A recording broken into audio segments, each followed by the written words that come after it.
Alerte, le triptyque humaniste existentiel. Livre 2. Les fictions de la science. Tome 1.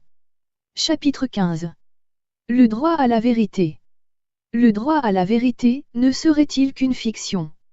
Le Conseil des droits de l'homme des Nations Unies aurait stipulé un droit de reconnaissance progressive, tant dans les instruments internationaux, que dans les législations nationales, au droit à la vérité. Le Premier ministre russe, ancien président de la Fédération de Russie, Dmitri Medvedev, déclarait, au cours d'une émission télévisée: avec la valise nucléaire, le nouveau président reçoit un dossier top secret, entièrement consacré aux étrangers extraterrestres, qui visitent notre planète. Des rapports sont fournis par le service spécial ultra secret, qui gère le contrôle de ces étrangers dans notre pays et qui s'occupe d'eux. Après le mandat présidentiel, ces dossiers et la valise nucléaire sont transférés au nouveau président. Vous pouvez obtenir des informations plus détaillées si vous regardez le film documentaire « Les hommes en noir ». À micro fermé, il aurait déclaré: ces étrangers à notre planète vivent sur la Terre. Je ne peux préciser combien d'entre eux sont parmi nous en ce moment. Cela provoquerait la panique. François Clairvoy, polytechnicien, détaché par la DGA au Centre national d'études spatiales en 1983, puis à l'Agence spatiale européenne en 1992, aurait déclaré: il y a des phénomènes aérospatiaux non identifiés avérés. Donc ça n'est pas une question de croire ou de ne pas croire, ces phénomènes sont prouvés. Ces phénomènes sont non identifiés, c'est-à-dire qu'ils n'ont aucune explication connue, en aéronautique, en spatial, en matériaux, en capacité d'évolution, en vitesse, en taux de virage, etc. Il est un des rares astronautes ayant à son actif 3 missions à bord de la navette spatiale en 1994, 1997 et 1999 et notamment pour réparer le télescope spatial Hubble. Le droit à la vérité serait un droit individuel dont les victimes et leurs familles seraient les titulaires. Il aurait aussi une dimension collective et sociétale. Un rapport, OVNI Rockefeller, aurait été présenté à de nombreuses personnes influentes dans les domaines politiques et économiques à un niveau international, dans le but d'une opération de sensibilisation. Le briefing document. Au cours des années 90, le milliardaire Lawrence S. Rockefeller, 1910 à 2004, avait été le mécène de divers programmes en relation avec les ovnis. C'est ce qu'on a par la suite appelé l'initiative Rockefeller. Il ne s'agissait pas seulement d'un simple financement, car Rockefeller s'était investi personnellement, avec son avocat Henry Diamond, pour tenter de mettre la pression sur Bill Clinton du temps où il occupait la Maison-Blanche. Alerte, le triptyque humaniste existentiel. Livre 2. Les fictions de la science. Tome 1. Chapitre 15. L'extrait. J'ai financé ce rapport parce qu'il me semblait utile de rassembler les meilleures preuves sur les manifestations OVNI, sous forme de témoignages individuels, de déclarations officielles, et d'approches scientifiques.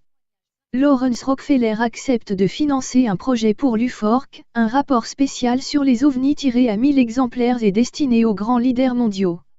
Bien que je n'approuve pas nécessairement tous les éléments ou les conclusions présentées, je pense que les preuves qui sont apportées justifient que ce sujet soit examiné scientifiquement de manière rigoureuse. Dans ce but, je souhaite que notre gouvernement, ainsi que d'autres gouvernements, et les Nations Unies, puissent coopérer afin que toute information dont ils disposent soit rendue publique. Ce courrier aurait été adressé à un président des États-Unis d'Amérique. Alerte, le triptyque humaniste existentiel. Livre 2. Les fictions de la science. Tome 1. Chapitre 15. Un embargo. Un embargo total a été créé depuis les USA, notamment par un général américain, pour cacher la vérité sur l'existence des extraterrestres, avec la complicité de la France notamment, allié symbolique des USA. Stephen Basset indique que cet embargo a été fragilisé juste après la guerre froide, lorsque de nombreux témoins d'OVNI ont commencé à parler. Et à la suite de 2 conférences de presse du National Press Club, en 2001 et 2007, d'autres nations ont commencé à s'impatienter. Le premier pays à avoir commencé à se dégager de cette politique américaine d'embargo fut la France. À partir de ce moment, beaucoup de pays ont commencé à dévoiler leurs vidéos, leurs photos, et les témoignages sur les ovnis.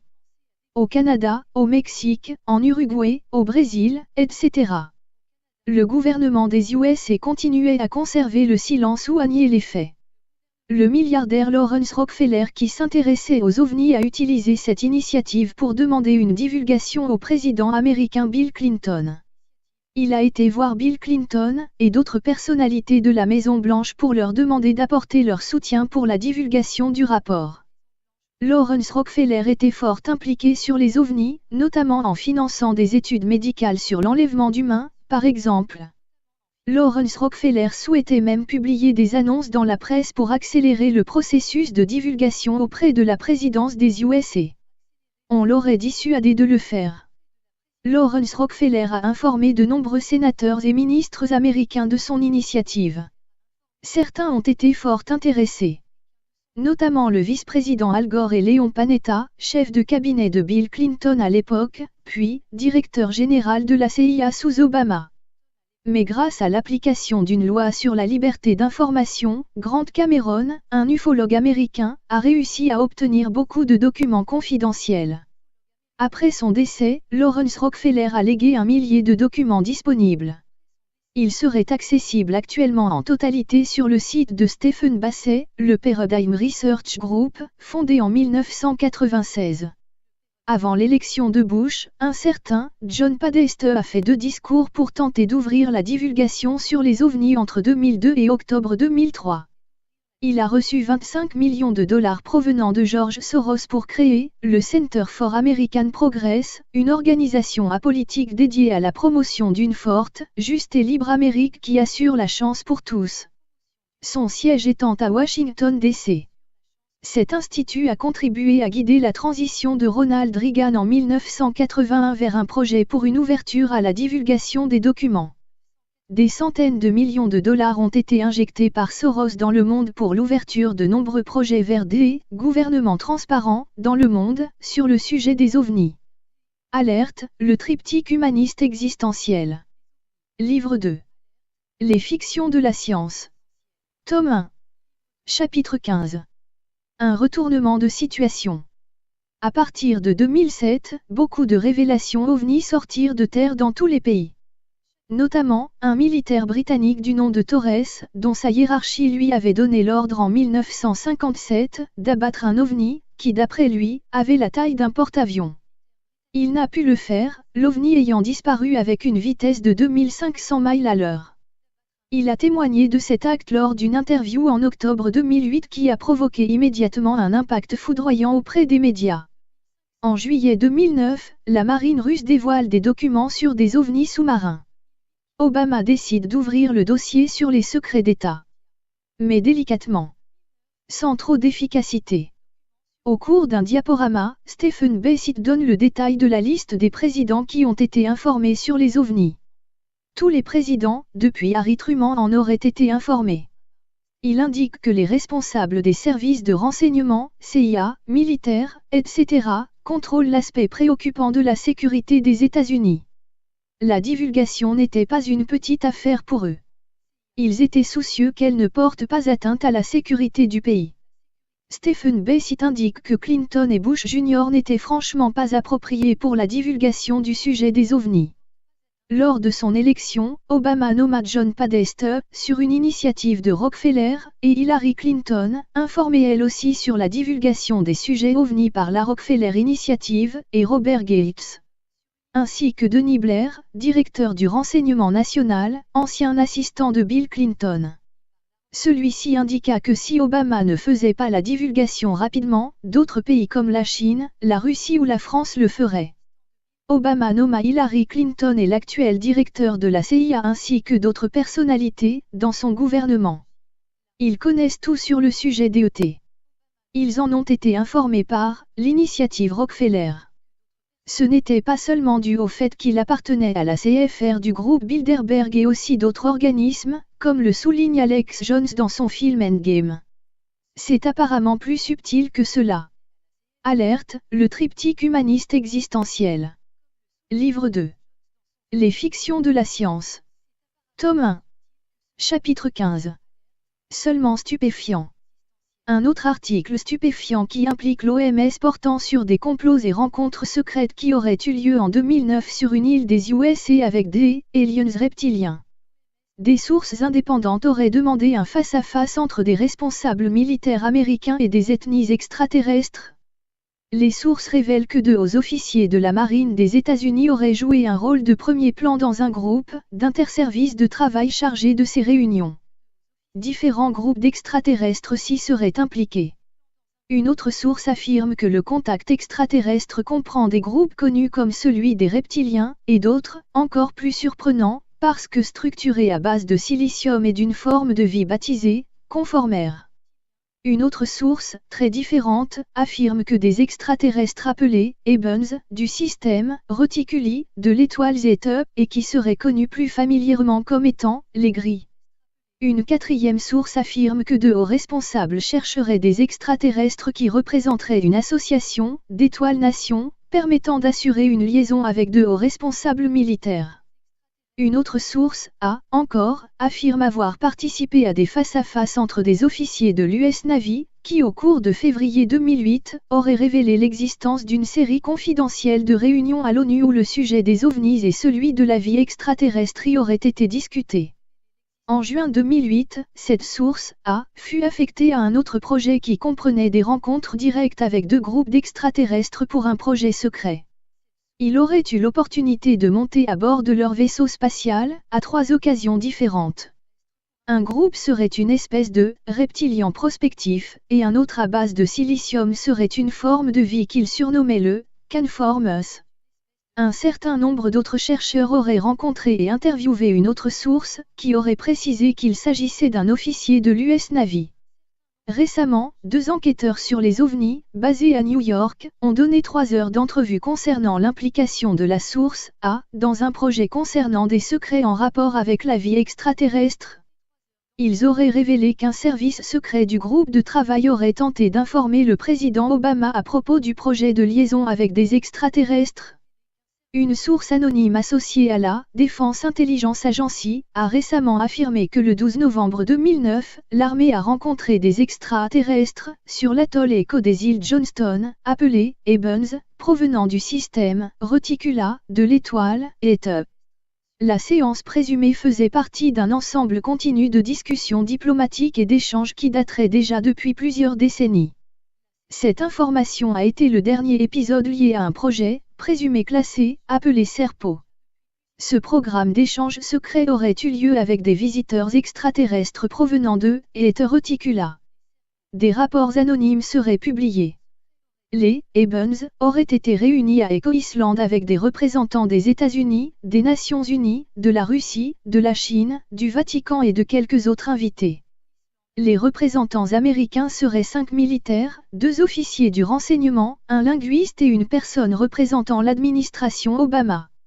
Les îles Johnston sont un territoire américain situé à 750 miles au sud-ouest d'Honolulu. Les îles sont directement sous l'autorité militaire du commandement du Pacifique qui a toujours été dirigé par l'US Navy. Bien que le dernier communiqué du projet Serpo n'identifie pas le service des 5 militaires lors de la réunion alléguée, le choix de l'atoll de Johnston suggère un rôle de premier plan pour les fonctionnaires de l'US Navy dans ce dernier face-à-face. L'histoire Serpo soulève une controverse considérable avec de nombreuses incohérences dans les revendications des sources d'information du Serpo. Néanmoins, il existe de nombreux événements qui ont révélé l'histoire Serpo. Il est très probable qu'elle dévoile avec précision l'existence de réunions militaires secrètes avec des extraterrestres. Le rôle implicite de l'US Navy avec cette rencontre présumée sur l'atoll Echo est compatible avec les révélations de la source, La troisième et dernière source anonyme a également révélé un face-à-face entre des responsables militaires américains et des représentants de civilisations extraterrestres. Encore une fois, les officiers de la marine américaine sont décrits comme jouant un rôle actif, et sont profondément impliqués dans une non-divulgation de l'existence des vies extraterrestres. Ce qui distingue cette série présumée de réunions militaires avec des extraterrestres, c'est que selon les sources, les réunions ont été convoquées en raison de la méfiance sur la manière dont un groupe secret contrôlerait tout, internationalement. Le président de la commission Condon n'imaginait pas ce qu'il allait découvrir au moment de sa prise de fonction, Kennedy ayant eu la fin que l'on sait, Lyndon Johnson devint président sans être élu. C'est Jacques Bergier, qui fut, entre autres, membre de l'OSS et resta toute sa vie en contact avec les services, qui nous le révèle dans son ouvrage « La grande conspiration russo-américaine ». Ce livre fut écrit en 1977, donc avant la découverte des documents du MJ-12 par William Moore. Alerte, le triptyque humaniste existentiel. Livre 2. Les fictions de la science. Tome 1. Chapitre 15. Le MJ-12. Ce groupe, initialement appelé MJ-12, Majestic 12 provient de la contraction de « Magic Eyonly », signifiant top secret, chargé de gérer l'information et la technologie concernant la vie extraterrestre. Les divers représentants militaires sont apparemment très choqués par le degré auquel MJ-12 aurait manipulé la supervision et la gestion des affaires extraterrestres. En conclusion, le mécontentement très réel dans l'armée américaine, surtout des officiers de la marine, sur la manière dont les affaires extraterrestres ont été secrètement dirigées et gérées par un groupe transnational secret initialement connu sous ce nom de MJ-12. L'insatisfaction semble remonter à un incident impliquant un vice-amiral, siégeant en tant que chef du renseignement de l'état-major interarmé dont il aurait été refusé l'accès à un projet extraterrestre. L'incident a été révélé publiquement en juin 2008 dans le « Larry King Live » par l'ancien astronaute d'Apollo, Edgar Mitchell. Depuis au moins 1997, des groupes d'officiers de la marine américaine, par le biais des services secrets clandestins et de groupes de travail auraient tenté de rétablir d'autres militaires, pour la supervision du gouvernement, sur les affaires extraterrestres. Compte tenu de 3 sources indépendantes révélant ces réunions, dont 2 auraient été personnellement confirmées par l'auteur, il peut être conclu que les extraterrestres sont en liaison avec des militaires et sont encore actuellement en cours. Des officiers retraités de 2 niveaux militaires qui composent le département de la Marine, l'US Navy et l'US Marine Corps, figuraient en bonne place dans l'administration Obama. Il s'agit notamment de Denny Blair, directeur du renseignement national, amiral USN, James Jones, du National Security Advisor, à la retraite USMC, et Charles Bolden, administrateur de la NASA, à la retraite USMC. Alerte, le triptyque humaniste existentiel. Livre 2. Les fictions de la science. Tome 1. Chapitre 15. Vers une version officielle.